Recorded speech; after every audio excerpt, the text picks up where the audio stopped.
साथियों नमस्कार। आपका स्वागत है आपके अपने परिवार रोजगार की राह में। मैं शिखा तेवतिया आपके बीच फिर से आ रही हूँ अपनी 12वीं क्लास लेकर। मैंने इससे पहले भी आपको कई क्लासेस कराई हैं और उम्मीद करती हूँ कि आपको सभी क्लासेस समझ आई होंगी। अब आरपीएफ की वैकेंसी आई हुई हैं। सबसे बेस्ट अपॉर्चुनिटी ये है कि उसमें कांस्टेबल के साथ साथ इस बार सब इंस्पेक्टर की भी वैकेंसी आई हुई है। और मैं चाहती हूँ कि जब हर स्टेट से बच्चा रेलवे का फॉर्म फिल करेगा तो मेरिट भी हाई जाएगी। और आप जीएस के क्वेश्चंस देख चुके होंगे सिलेबस में कि आपके 50 क्वेश्चंस हैं। और जीएस का फील्ड इतना बड़ा होता है कि हम इजीली कवर नहीं कर पाते। लेकिन हमारी कोशिश ये है कि हम अच्छे से अच्छा आप कवर क्वेश्चंस कराएं। और हम प्रत्येक क्वेश्चन में 4 ऑप्शंस इसलिए रखते हैं ताकि आपके साथ के साथ 4 क्वेश्चन तैयार हो जाएं एक क्वेश्चन में। और कोशिश करते हैं कि आप जल्दी से जल्दी सिलेक्शन लें और अपने परिवार का नाम रोशन करें। साथ ही साथ यूपी पुलिस का री एग्ज़ाम होने वाला है। उसमें भी आपको अच्छे से स्कोर गेन करना है क्योंकि अब जल्द ही इलेक्शन के बाद आपका एग्ज़ाम हो जाएगा। तो आपको मेहनत करनी है, निरंतर जुड़े रहना है। तो इसी के साथ अब हम चलते हैं अपनी क्लास की तरफ। और हमारी क्लास क्या है आपकी, चैप्टर चल रहा है हमारा तरंग। तरंग क्या है? तरंग एक ऐसा माध्यम है या ध्वनि का एक ऐसा गुण है जिसमें उसके आवर्ती आयाम से हम उसको कंफर्म करते हैं कि वो आवृत्ति क्या होती है आपकी। 1 सेकंड में कंपनों की संख्या आवृत्ति होती है। आयाम जितनी भी कोई भी तरंग अपने मार्ग से विक्षेपित होती है वो होता है आपका आयाम। ठीक है। और आवर्तकाल क्या होता है? एक आवर्त को पूरा करने में जो समय लगता है वो आपका आवर्तकाल होता है। साथ ही साथ आवर्त क्या है? यानी एक श्रृंग और एक गर्त को मिलाकर आपका आवर्त बनता है। लास्ट क्लास में हम इतना डिस्कस कर चुके थे। अब हम चलते हैं अपनी क्लास में कि क्या है हमारा आज का टॉपिक। हमारा है तरंग चाल क्या है, व्हाट इज वेव स्पीड। ठीक है। अभी हमने लास्ट क्लास में एक और चीज पढ़ी थी कि तरंग कितने प्रकार की होती हैं। तरंग 2 प्रकार की होती हैं, यांत्रिक तरंगे और अयांत्रिक तरंगे। अयांत्रिक तरंगों में माध्यम की आवश्यकता नहीं होती। साथ ही साथ हम बोल सकते हैं कि इन्हें विद्युत चुंबकीय तरंगे भी बोल सकते हैं हम। इसी के साथ दूसरी तरंगे होती हैं हमारी यांत्रिक तरंगे। यांत्रिक तरंगों में माध्यम की आवश्यकता होती है। और जो हम बोल पा रहे हैं और आप सुन पा रहे हैं ये भी किसकी वजह से सुन पा रहे हैं? एक माध्यम की वजह से सुन पा रहे हैं। और वो माध्यम क्या है? हमारा वायु है। और निर्वात में ध्वनि की चाल आपकी शून्य होती है क्योंकि निर्वात का मतलब ही होता है वैक्यूम, मतलब बिना एयर के। जहाँ कोई माध्यम नहीं होता वहाँ कोई हम ध्वनि नहीं सुन पाते, कोई आवाज़ नहीं सुन पाते। और यांत्रिक तरंगों में भी आवृत्ति के आधार पर उन्हें हमने विभक्त किया था 3 भागों में। 3 भाग थे आपका, अपश्रव्य तरंगे, श्रव्य तरंगे और पराश्रव्य तरंगे। अपश्रव्य तरंगे थी आपकी 0 से 20 हर्ट्ज तक, जो हमारी किससे उत्पन्न होती थी? पृथ्वी के प्लेटों के खिसकने से, भूकंप से और सुनामी आने से, जिन्हें कुछ जानवर जैसे गैंडा, हाथी, व्हेल, शार्क ये महसूस कर सकते हैं। साथ ही साथ दूसरी थी हमारी श्रव्य तरंगे। श्रव्य तरंगे क्या थी? श्रव्य तरंगे थी हमारी 20 हर्ट्ज से 20,000 हर्ट्ज तक, जिन्हें मनुष्य महसूस करता है, मनुष्य सुन सकता है। साथ ही साथ हमारी थी पराश्रव्य तरंगे। पराश्रव्य तरंगे थी हमारी 20,000 हर्ट्ज से अधिक की, जिन्हें आपका कुत्ता महसूस कर सकता है और 1-2 जानवर हैं जो महसूस कर सकते हैं। और पराश्रव्य तरंगों का कुछ यूज हम पढ़ेंगे आपका मेडिकल साइंस में कि किस तरीके से हम मेडिकल साइंस में पराश्रव्य तरंगों का प्रयोग करते हैं। उसी के साथ हमें दे रखा है कि तरंग चाल क्या है। तो हमें ऑप्शन दे रखा है आवृत्ति तथा तरंग दैर्घ्य का गुणनफल या आयाम तथा तरंग दैर्घ्य का गुणनफल क्या होता है। ठीक है। तो आपका आवृत्ति होती है 1 सेकंड में कंपनों की संख्या, यानी कि n = 1/t, जहाँ t क्या है? आपका टाइम है। साथ ही साथ तरंग दैर्घ्य क्या है? तरंग दैर्घ्य है आपको एक आवर्त को पूरा करने में जो दूरी चली गई है वो आपकी क्या है? तरंग दैर्घ्य है। और तरंग दैर्घ्य को हम किससे रिप्रेजेंट करते हैं? लैम्डा से। हमसे पूछा गया है कि तरंग चाल क्या है। तरंग चाल होती है आपकी न्यू = n × लैम्डा। n क्या है हमारी? यहाँ पर आवृत्ति है। क्या है यहाँ पर? n आवृत्ति है। और लैम्डा क्या है हमारा? तरंग दैर्घ्य है। साथ ही साथ हमसे पूछा गया है कि आयाम और तरंग दैर्ध्य का गुणनफल भी क्या तरंग चाल होता है? नहीं होता। तो हम बताएंगे कि आयाम होता क्या है। जैसे कि हमने ये आपकी एक वेव बना दी कि ये कोई तरंग है, ये अपने मार्ग में गति कर रही है, ये इसका जो पार्ट है वो श्रृंग है और ये है, ये गर्त है। तो ये जो दूरी उसने विक्षेपित की है, ये विक्षेपित दूरी आयाम कहलाती है। क्या कहलाती है? ये आयाम कहलाती है कि एक तरंग जो भी अपने मार्ग पर वो विक्षेपित होती है वो आयाम कहलाती है। आयाम और तरंग दैर्ध्य का गुणनफल तरंग चाल नहीं होता। तो हमारा आंसर ऑप्शन ए करेक्ट हो जाता है कि आवर्ती और तरंग दैर्ध्य का गुणनफल ही आपका क्या कहलाता है? तरंग चाल कहलाता है। क्या कहलाता है? तरंग चाल कहलाता है। किसका गुणनफल? आवर्ती का। आवर्ती क्या है बच्चों?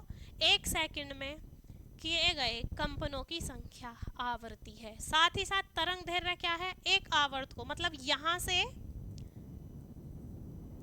यहाँ से और यहाँ तक एक आवर्त कंप्लीट हुआ है, ये आवर्त की जो दूरी है वो क्या है? आपकी तरंग दैर्ध्य है। तो हमारा आंसर हो जाता है ऑप्शन नंबर ए। इसके बाद हम चलते हैं अपने नेक्स्ट क्वेश्चन की तरफ।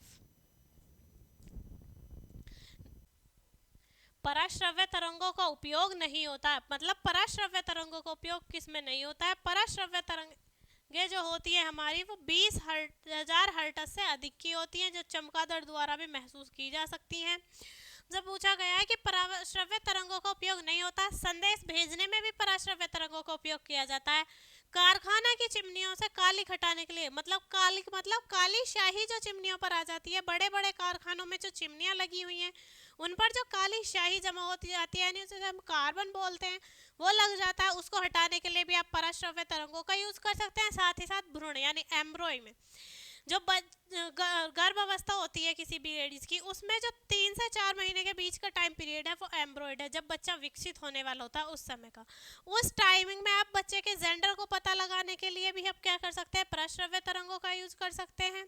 साथ ही साथ आप यूज कर सकते हैं इसमें पथरी का पता लगाने के लिए, गठिया बाय का पता लगाने के लिए, कैंसर का पता लगाने के लिए, और लोहे के पुल जो बनाए जाते हैं उनमें जो दरारें आ जाती हैं उनका पता लगाने के लिए भी आप पराश्रव्य तरंगों का यूज कर सकते हैं। साथ ही साथ जो पनडुब्बियां होती हैं उनमें एक सोनार लगा होता है, उसमें भी किसका यूज होता है?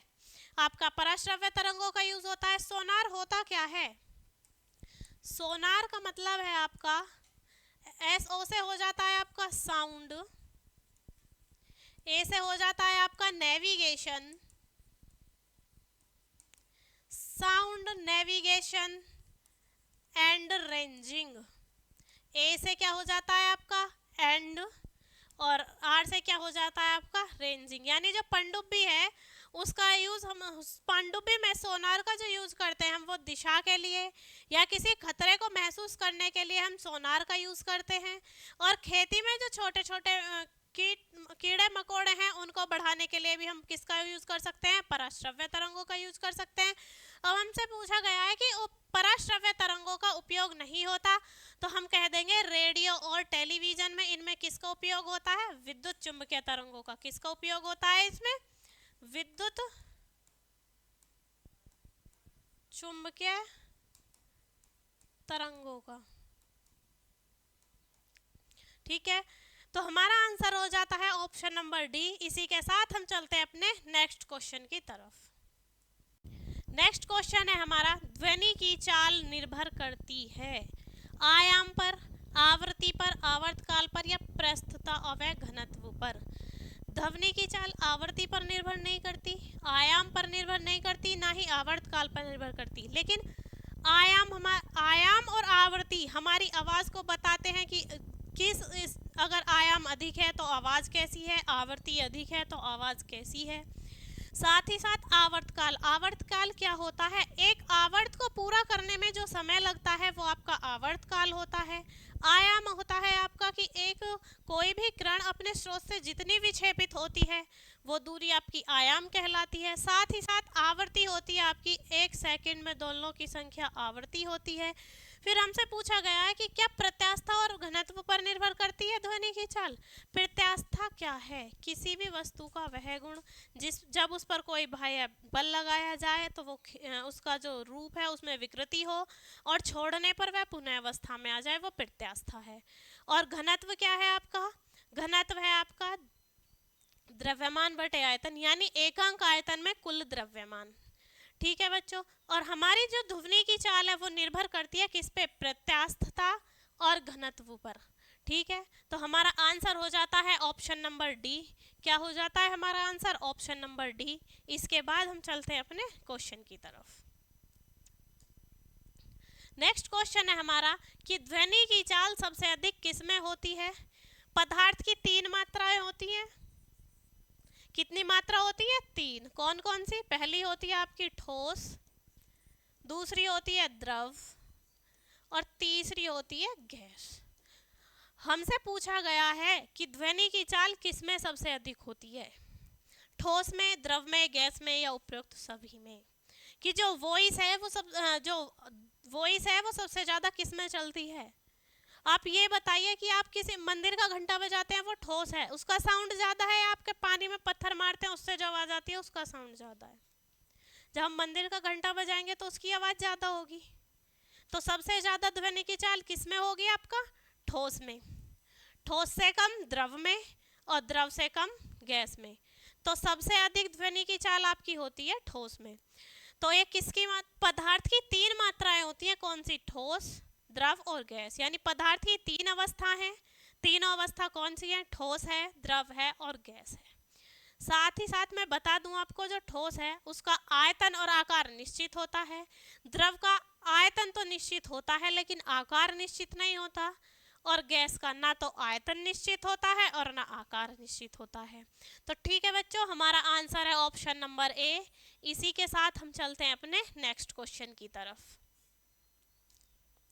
नेक्स्ट क्वेश्चन है हमारा, जब ध्वनि के एक माध्यम से दूसरे माध्यम में जाने पर, जब ध्वनि एक माध्यम से दूसरे माध्यम में जाएगी तो क्या होगा? मतलब सरल माध्यम से विरल माध्यम में, सघन माध्यम से विरल माध्यम में जाएगी तो क्या होगा? मतलब जब वायु से किसी द्रव में प्रवेश करेगी तो क्या होगा? ये पूछा गया है हमसे। हमें बताना है कि चाल और तरंग दैर्घ्य बदलेंगी या फिर आवृत्ति नहीं बदलती, या उपरोक्त तो दोनों कंडीशंस को वो फॉलो करती है। जब ध्वनि एक माध्यम से दूसरे माध्यम में जाती है तो क्या होता है? तो माध्यम में जाने पर आवृत्ति की ना तो चाल और तरंग दैर्घ्य दोनों बदल जाती हैं। चाल और तरंग दैर्घ्य दोनों बदलती हैं लेकिन आवर्ती नहीं बदलती, फ्रीक्वेंसी नहीं बदलती। और आवर्ती का मात्रक भी आपको पता होना चाहिए, जो मैंने अपनी फर्स्ट क्लास में बताया था कि आवर्ती का मात्रक होता है आपका हर्ट्ज और दूरी का मात्रक होता है आपका मीटर पर सेकंड। और तरंग दैर्घ्य क्या होती है? तरंग दैर्घ्य है एक आवर्त को पूरा करने में जो दूरी चली गई है वो आपकी क्या है? तरंग दैर्घ्य है।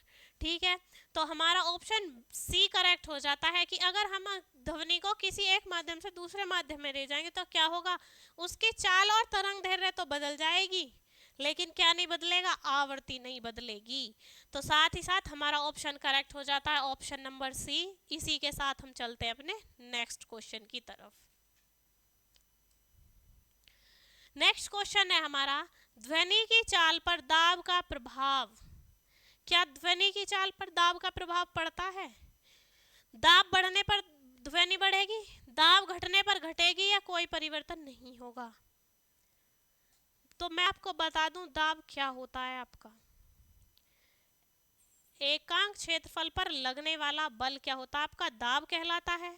और दाब से ध्वनि पर कोई प्रभाव नहीं पड़ता। ना तो ध्वनि दाब बढ़ने पर बढ़ेगी ना दाब घटने पर घटेगी, मतलब कोई परिवर्तन नहीं होगा। कि ध्वनि की चाल पर दाब का क्या प्रभाव पड़ता है? कि ध्वनि की चाल का दाब पर कोई प्रभाव नहीं पड़ता। ना तो ध्वनि की चाल दाब बढ़ने पर बढ़ती है और ना ध्वनि की चाल दाब बढ़ने पर घटती है। और दाब क्या है आपका? एकांक क्षेत्रफल पर लगने वाला बल। और दाब का मात्रक क्या है आपका? पास्कल। ठीक है, तो हमारा ऑप्शन करेक्ट हो जाता है सी। हमारा ऑप्शन नंबर सी करेक्ट हो जाता है। इसी के साथ हम चलते हैं अपने नेक्स्ट क्वेश्चन की तरफ। नेक्स्ट क्वेश्चन है हमारा, ध्वनि की चाल पर ताप का क्या प्रभाव पड़ता है? ताप मतलब टेम्परेचर। व्हाट इज द, किसका इफेक्ट? टेम्परेचर का इफेक्ट क्या होगा आपका ध्वनि की चाल पर? ताप बढ़ने पर बढ़ेगी, ताप घटने पर घटेगी, या कोई परिवर्तन नहीं होगा। कुछ ठोस ऐसे भी हैं जो गर्म करने पर लिक्विड हो जाते हैं, और मैंने अभी आपको बताया था कि ठोस में ध्वनि की चाल सबसे अधिक होती है, द्रव में कम और गैस में सबसे कम। तो इसका मतलब कहीं ना कहीं ध्वनि की चाल ताप पर निर्भर करती है, और जब ध्वनि की चाल ताप पर निर्भर करती है तो ताप बढ़ने पर बढ़ेगी, ताप घटने पर घटेगी। तो हमारे ऑप्शन डी करेक्ट आंसर हो जाता है कि अकॉर्डिंग टू क्वेश्चन हमारा आंसर हो जाता है आपका ऑप्शन नंबर डी कि ताप बढ़ने पर ध्वनि की चाल बढ़ती है और ताप घटने पर ध्वनि की चाल घटती है। तो इसी के साथ हम चलते हैं अब अपने नेक्स्ट क्वेश्चन की तरफ। नेक्स्ट क्वेश्चन है हमारा, विद्युत चुंबकीय तरंग का गुण नहीं है। विद्युत चुंबकीय तरंग का कौन सा गुण नहीं है? कि कैसी होती हैं विद्युत चुंबकीय तरंगें? विद्युत चुंबकीय तरंगें उदासीन होती हैं, साथ ही साथ उदासीन का मतलब होता है न्यूट्रल, साथ ही साथ अनुप्रस्थ होती हैं। और आपकी यांत्रिक तरंगें कैसी होती हैं? अनुदैर्ध्य और अनुप्रस्थ दोनों होती हैं, यानी उनमें अनुदैर्ध्य में दिशा के अनुदिश होते हैं कंपन, और उसमें अनुप्रस्थ यांत्रिक तरंगदैर्ध्य में क्या होता है आपका? लंबवत होते हैं। तो हमारी चुंबकीय तरंग को गुण नहीं है, यह उदासीन भी होती हैं, अनुप्रस्थ भी होती हैं, प्रकाश के वेग से गमन करती हैं। ठीक है, साथ ही साथ हमसे बोला गया ऊर्जा और संवेग नहीं होता। जब आपका वेग के साथ गमन करती हैं तो ऊर्जा और संवेग तो होना जरूरी है। तो हमारा ये ऑप्शन क्या हो जाएगा? करेक्ट। हमसे पूछा गया है कि विद्युत चुंबकीय तरंग का गुण क्या नहीं है। तो साथ ही साथ मैं आपको बता दूं कि संवेग क्या है। संवेग है आपका संवेग आपका अनुक्रमानुपाती होता है द्रव्यमान और वेग के वर्ग के, यानी P इक्वल टू एम, वो सॉरी, द्रव्यमान होता है आपका P equal to M V, द्रव्यमान और वर्ग के अनुक्रमानुपाती या वर्ग के गुणनफल के बराबर होता है।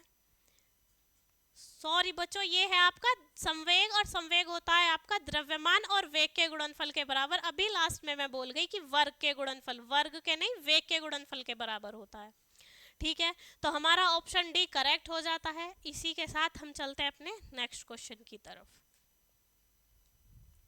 नेक्स्ट क्वेश्चन है हमारा, विद्युत चुंबकीय तरंग का प्रकार नहीं है।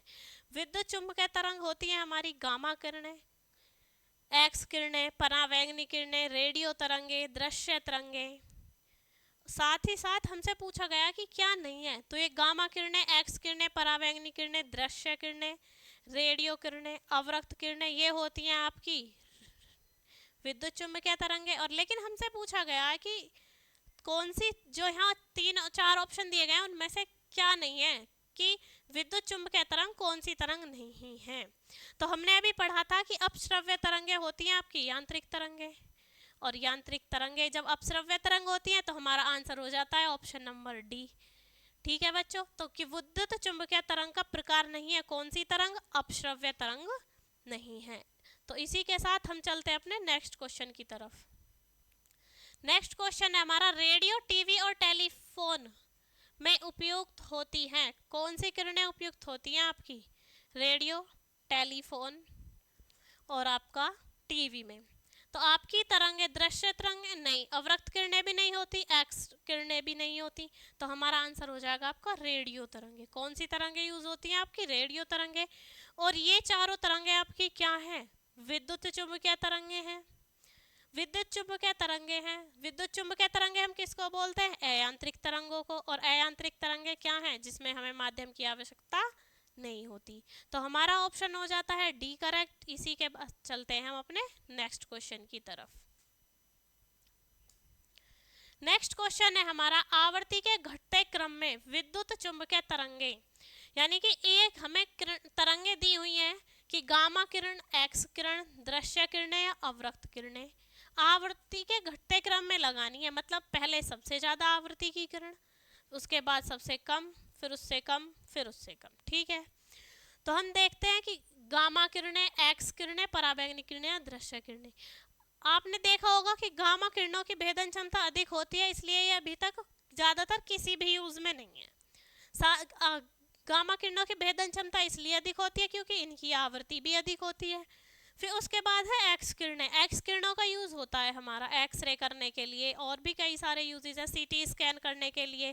सीटी स्कैन में क्या होता है आपका कि सीटी स्कैन हमें अपने अकॉर्डिंग नहीं कराना चाहिए, अगर हमें डॉक्टर सलाह देता है तभी कराना चाहिए, क्योंकि सीटी स्कैन का मतलब है कि एक्स्ट्रा पावर की एक्स किरणें से हमारा सीटी स्कैन होता है, जो हमारे लिए हानिकारक भी हो सकता है। तो इसलिए डॉक्टर की सलाह के बिना कभी भी सीटी स्कैन कराना नहीं चाहिए। ठीक है, उसके बाद है हमारी दृश्य किरणें। दृश्य किरणों के बाद है अवरक्त किरणें। तो हमारा आंसर हो जाता है आपका गामा किरणें, परावैंगनी किरणें, क्योंकि परावैंगनी किरणों की जो आपकी आवृत्ति है वो दृश्य किरणों से ज्यादा होती है, और परावैंगनी के बाद होती है आपकी दृश्य किरणों की। दृश्य किरणों के बाद आपकी अवरक्त किरणें आ जाएंगी। अवरक्त किरणों के बाद आपकी लघु रेडियो तरंग आ जाएंगी, और फिर रेडियो तरंग आ जाएंगी। ठीक है, तो हमारा ऑप्शन बी करेक्ट हो जाता है कि आवृत्ति के घटते क्रम के अनुसार हमारी विद्युत चुंबकीय तरंगें हैं आपकी गामा किरणें, एक्स किरणें, फिर आपकी पराबैंगनी किरणें, फिर दृश्य किरणें, फिर अवरक्त किरणें, फिर आपका लघु तरंगे, और फिर आपका रेडियो तरंगे। ठीक है बच्चों, तो हमारा आंसर होता है ऑप्शन नंबर बी। इसके बाद हम चलते हैं अपने नेक्स्ट क्वेश्चन की तरफ। गामा किरण की विशेषता नहीं है कि क्या प्रॉपर्टी नहीं है गामा किरण की, कि क्या विशेषता नहीं है गामा किरण की, हमें ये बताना है। आवेश नहीं होता, द्रव्यमान नहीं होता, भेदन क्षमता अधिक होती है, या आवृत्ति कम होती है। हमसे पूछा गया है कि भेदन क्षमता गामा किरण की विशेषता क्या नहीं है। तो गामा किरण में ना तो होता है, ना द्रव्यमान होता है, साथ ही साथ भेदन क्षमता अधिक होती है और आवृत्ति कम होती है। लेकिन आवृत्ति कम नहीं होती, जब भेदन क्षमता अधिक होती है तो आवृत्ति भी तो अधिक होगी। जैसा कि मैंने अभी आपको आवृत्ति के घटते क्रम में किरणें बताई थी कि पहले गामा किरणें, फिर एक्सरा किरणें, फिर परावैंगनी किरणें, फिर दृश्य किरणें, फिर अवरक्त किरणें, फिर लघु तरंगें, और फिर रेडियो तरंगें। इसी तरीके से हम कैसे कह सकते हैं फिर कि जब इसकी आवृत्ति अधिक होती है, अभी हमने आवृत्ति के क्रम में इन्हें लगाया है, तो इसकी आवृत्ति कम कैसे हो सकती है। और हमसे पूछा गया कि इसकी विशेषता नहीं है, तो अकॉर्डिंग टू ऑप्शन क्वेश्चन हमारा आंसर हो जाता है ऑप्शन डी कि गामा किरण की विशेषता क्या नहीं है। गामा किरण में आवेश और द्रव्यमान नहीं होता, लेकिन भेदन क्षमता बहुत अधिक होती है। क्यों होती है भेदन क्षमता अधिक? क्योंकि इसकी आवृत्ति भी अधिक होती है। जब आवृत्ति अधिक होती है तो भेदन क्षमता अधिक होगी। तो हमारा आंसर हो जाता है आपका ऑप्शन नंबर डी। इसी के साथ अब हम चलते हैं अपने नेक्स्ट क्वेश्चन की तरफ। नेक्स्ट क्वेश्चन है हमारा, एक्सरे का उपयोग नहीं किया जाता। एक्सरे कब कराते हैं हम? हमें फर्स्ट ही ऑप्शन दे रखा है कि हड्डी के टूटने का पता लगाने के लिए क्या कराते हैं हम? एक्सरा। सीधी सी बात है, जब किसी की हड्डी टूटती है या हल्का सा बाल भी आ जाता है, कहीं गिर जाते हैं, तब तो आप क्या कराते हैं? एक्सरा कराते हैं। और एक्स किरणों की भेदन क्षमता अधिक होती है, इसलिए डॉक्टर अपने पास एक टिक्की रखता है, जब वो आपका एक्सरे करता है तो वो एक्स्ट्रा एक्सरे उस टिक्की द्वारा अवशोषित कर ली जाती है, वो बोरोन की टिक्की होती है। तो हमारी हड्डी टूटने का पता लगाने के लिए एक्सरे होता है। साथ में फेफड़ों का इन्फेक्शन पता करने के लिए भी हमें किसकी ज़रूरत पड़ती है? एक्सरे की ज़रूरत पड़ती है। साथ ही साथ हमसे बोला गया सीटी स्कैन में हाई पावर के रूप में। तो मैंने जैसा कि अभी बात आपको बताया था कि एक्स रेज का यूज़ हम करते हैं सिटी स्कैन में भी। सिटी स्कैन में क्या होता है कि जो एक्सरे हैं उसको हाई पावर के साथ यूज़ किया जाता है, यानी जिसे हम बोल सकते हैं आपका HR सिटी स्कैन। HR से मतलब है हाई रेजोलेशंस कंप्यूटेड टोमोग्राफी, यानी high resolutions computed tomography. CT scan जो होता है आपका, वो आपकी एक्सरे के हाई रेजोल्यूशंस की उससे होता है। तो ये हमें अपनी मर्जी से कभी नहीं कराना चाहिए, अकॉर्डिंग टू डॉक्टर। जब हमसे डॉक्टर बोले तब हमें कराना चाहिए, क्योंकि ये हमारा रिस्की हो सकता है। साथ ही साथ है आपका सरकारी दस्तावेजों की जांच करने के लिए। तो हमारा इसका उपयोग नहीं किया जाता। किसके लिए? सरकारी दस्तावेजों का उपयोग करने के लिए। हम एक्सरे का उपयोग नहीं करते, किसके लिए? सरकारी दस्तावेजों का जांच करने के लिए। सरकारी दस्तावेजों की जांच करने के लिए हम पढ़ाएंगे आपको कि किसका उपयोग किया जाता है। वहाँ आपका अल्ट्रावायलेट रेज का उपयोग किया जाता है। तो हमारा ऑप्शन हो जाता है ऑप्शन डी करेक्ट। इसके बाद हम चलते हैं अपने नेक्स्ट क्वेश्चन की तरफ। नेक्स्ट क्वेश्चन है हमारा, एक्सरे की खोज किसने की? हमें ऑप्शन दिया गया है रोंटजेन ने, रिटर ने, उपयुक्त दोनों ने, या इनमें से कोई नहीं। तो आपका एक्सरे की खोज किसने की थी? रोंटजेन ने की थी। रिटर ने की थी आपका पराबैंगनी किरणों की। किसकी की थी? पराबैंगनी किरणों की, अल्ट्रावायलेट रेज की। पराबैंगनी किरणों की खोज की थी आपकी रिटर ने, और रोंटजेन ने की थी किसकी? एक्सरे किरणों की खोज की थी। कब? 1895 में। कब की थी? 1895 में की थी। एक्सरे की खोज 1895 में रोंटजेन ने की थी, इसलिए इन किरणों को आपका कह सकते हैं रोंटजेन किरणें भी कह सकते हैं। तो हमारा आंसर हो जाता है ऑप्शन नंबर ए। उसके साथ चलते हैं हम अपने नेक्स्ट क्वेश्चन की तरफ। नेक्स्ट क्वेश्चन है हमारा, ध्वनि की चाल पर आर्द्रता का प्रभाव क्या पड़ेगा? मतलब जब ध्वनि की चाल होगी उस पर आर्द्रता का प्रभाव क्या पड़ेगा? तो आर्द्रता होती क्या है आपकी? आर्द्रता होती है कि आपकी वायु में नमी कैसी है, ह्यूमिडिटी। मतलब कि बरसात के मौसम में ह्यूमिडिटी बढ़ जाती है, तो वही है कि आपकी ह्यूमिडिटी का मतलब है नमी से, कि एयर में नमी कैसी है या शुष्क है। तो आपका पूछा गया है कि ध्वनि की चाल पर आर्द्रता का क्या प्रभाव पड़ता है। तो हमसे पूछा गया है कि शुष्क वायु की अपेक्षा नमी युक्त वायु में ध्वनि की चाल अधिक होती है, या नमी युक्त वायु में ध्वनि की चाल कम होती है शुष्क वायु में ध्वनि की चाल से।